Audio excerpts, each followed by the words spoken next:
Hello world, it's me Doji. Welcome back to my YouTube channel. And today guys, in this video, pag-aaralan natin Java programming language, yung tinatawag natin na that contains, that starts with, at saka yung that ends with. So meron tayong tatlong pag-aaralan ngayon, okay? Yung contains, starts with, at saka end with. So ito ay mga string method. So para makita na natin, ayoko nang patagalin po to mga tol, no? Open na natin yung ating code editor at pag-aaralan na natin to. So guys, syempre, gusto ko lagi simulan sa pagpaliwanag. And alam niyo naman na pag paliwanag ako, gusto ko na nakikita ninyo yung sinasabi ko. So, ito yung tatlong topic natin for today. So, ito ay mga string method. So, yung contains, that starts with, tsaka that ends with. So, ano ba ibig sabihin pag sinabi natin contains? Napakadali lang naman ito, guys. So, obvious na obvious lang naman to, diba? Pag sinabi natin contains, so, i-check nyo lang kung merong specific patterns or sequence of characters inside a string. Diba? Hindi natin papahirapin. So, sa isang string, i-check niya kung meron ba dun yung isang pattern or sequence nung character or sabihin na natin word na hinahanap natin. Okay, kaya nga siya contains. So, i-check niya kung yung bang string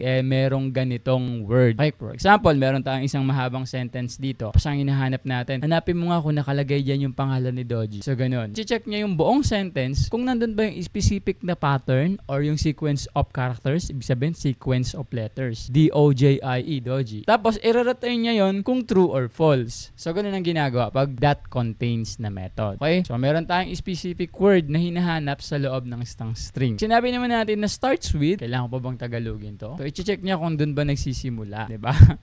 Paano ba? Papaliwanag ko pa to. Sige. I-check. Yan.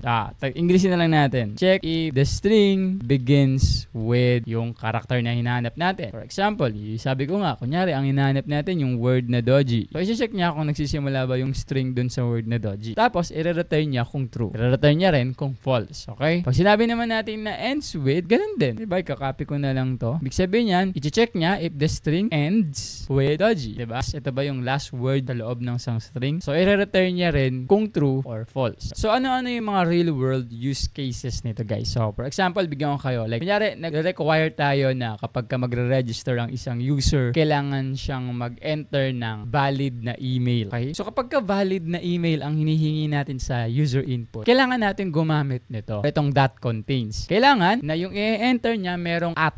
Diba pag may email tayo, kailangan may at. So kapag ka walang at, automatic mai-invalid yung in niya. So ganun yun. So guys, para makita natin yung simpleng paraan kung paano natin ginagamit itong mga tatlong method na to, guys. So simulan na natin. Sa tingin mo, deserve ba ng channel na to na masubscribe? Kung oo, please wag mo kalimutan i-click yung subscribe button. Kasi habang lumalaki itong community natin, is lalo kami na-inspire na gumawa pa ng marami pang mga simple at madaling intindihin ng mga tutorial sa hinaharap kung loloobin ng Diyos. And in return, gusto ko sana mag-comment ka dyan sa baba kung ano yung mga topic na gusto mong gawa namin ng mga video tutorials. Yun lang naman, balik na tayo sa topic. Mag-code. And as you can see, ito na yung ating Java boilerplate. So, ready na tayo mag-code sa loob ng method. So, anong unang-una natin gagawin? So, syempre, susubukan natin to, diba? Ang ginagawa niya, check niya kung meron bang contain na ganitong character or patterns. O kaya naman, nagsisimula ba sa ganitong word ang isang string o nagtatabos ba naman sa ganitong word. So, magde-declare tayo ng variable. String, di ba? Kasi ano i-check natin kung wala tayong variable na string, di ba? Kaya nga natin pag-aaralan tong contains kasi meron tayong i-check, di ba? So sabihin na lang natin na ito yung pangalan ng variable natin. So string tapos text. Yan. Meron tayong isang text. Okay na paghahanapan natin or paggagamitan natin itong mga string method na. So sabihin natin ang text natin is ganito. Doji is a programmer. Kahit hindi naman talaga siya programmer. Tapos end of the statement, okay? So meron tayong text dito. Ngayon, anong next natin gagawin? Igagamitin natin itong to, diba? So, anong next natin gagawin? So, syempre, kailangan natin mag-declare ng variable kung saan ilalagay natin or gagamitin natin yung tatlong to. Okay, guys? Now, ang tanong, anong variable ang gagawin natin? So, kung naalala ninyo sinasabi ko, ito guys, chine-check niya yung isang text kung meron ba siyang contain na ganitong specific na word. Okay? Tapos, ang nire-return niya is true or false. Pag sinabi natin na true or false, of course, yun ay isang boolean. Diba? So, napag-aralan na natin to. So, ilang boolean ang gagawin natin? Kasi tatlo yung string method na pag-aaralan natin. So, gawin na natin yung tatlong boolean. Tapos, bigyan natin ng pangalan para di tayo malito. So, Tagalogin na lang natin. Contains, sabihin natin, meron. Meron na lang. Meron. Yan. Tapos, yung isa naman, nagsisimula, 'di ba? Starts with. So, nagsisimula. Okay? Tagalogin pa natin yung mas malinaw na Tagalog pa. Oo, nagsisimula. Ayan. O dito sa kabila naman. Tapos ngayon, simulan natin dun sa contains. Kumbaga, i-check niya yung isang text or isang string ito. Tapos titignan niya kung meron ba tong laman or nagko-contain ba tong text na to ng ganitong factor or sequence of characters, in short word, sequence of letters, in short word guys, word. Paano natin gagamitin yung contains? Simple lang naman yan guys, ganito. So una natin gagawin, i-declare mo yung variable name ng text na hahanapan mo. So in this case, ito yon, 'di ba? Ayan. So yung variable name niya is text. So declare natin. Ayan. Tapos ikakabit mo ngayon yung string method na contains. Text.contains. Tapos parenthesis and then the statement. Ibig sabihin yan, pinapa-check mo kung itong text na variable, ito guys, kung meron ba siyang contains na ganito. So saan mo ilalagay yung word na gusto mo ipa-check? Sa loob ng parenthesis. Ayan. So for example, ang ipa-check natin sa kanya is na word. Ayan. So kailangan niya i-check kung meron bang is doon sa text. In this case, this is true. Diba? Meron siyang is. So ngayon, comment muna natin to kasi kailangan nating i-run para mapatunayan natin yung pinagsasasabi ko. Okay guys, paano natin mapapatunayan? Siyempre, ipiprint natin. Diba? Kailangan natin siyang i-display kasi hindi naman natin yan maririnig. So kailangan natin i-display yan. So anong i-display natin? So itong variable na to para makuha natin yung result. So i-display natin si meron. Yan. Ngayon, kailangan ang lalabas na output dito guys is true. Bakit? Kasi sa variable na meron, pinapa-check natin yung variable text. Kung meron ba siyang contains na is na word. So pag niran natin to, we will have true as an answer. So i-run natin. Ayan, nakita ninyo, true.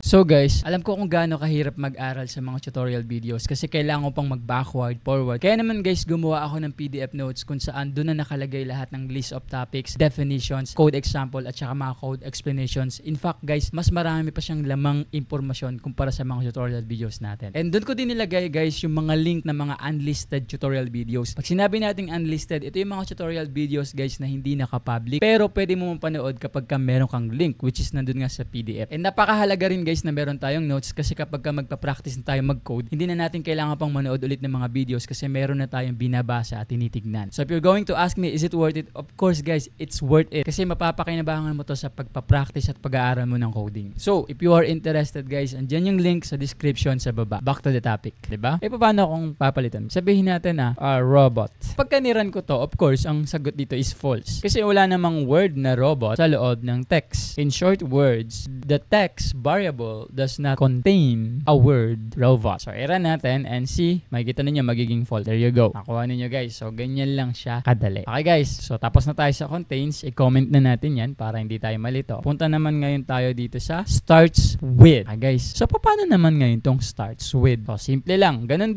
pa rin guys. Kakopy ko na lang to. Hindi, sige, type ko na lang. So, eto na yung ating boolean variable. Bakit boolean? Kasi nga true or false yung binabalik niyang value, di ba? So ang pangalan ng variable, oo nagsisimula. Yan. Paano natin ngayon gagamitin yung starts with method? Ganito yan. Una, declare mo muna yung variable, ganun pa din. Yung variable na pag-checkan mo, which is the text. Tapos yung method, which is yung starts with na method. Ayan. And then parenthesis, and then end of the statement. Now sabihin na natin na ang gusto nating ipa-check kung nagsisimula ba itong text sa word na doji. Does the text variable, does yung value niya, which is ito, does it starts with doji? So pag niran natin to, so palitan natin yung variable na ipiprint natin. Hindi na siya meron, nagsisimula na. Okay? Pag niran natin to guys, of course, we will have true. Kasi yes, the text variable does starts with doji. Ayun o, doji is a program. Pag niran natin to, we will get true. Paano kung palitan natin? Sabihin natin programmer. Of course, pinalitan na natin. Then check niya, hindi naman sa programmer nag-i-start yung text sa doji. Then pag niran natin to this time, makakuha tayo ng false. There you go. Kuha ninyo guys. Okay? So gano'n lang siya kasi simpleng gamitin. So i-comment na natin to ulit at doon na tayo sa ilo. Yan, dito na tayo ngayon sa nagtapos. Okay? So ang gagamitin na natin is yung that ends with. Napakadali na.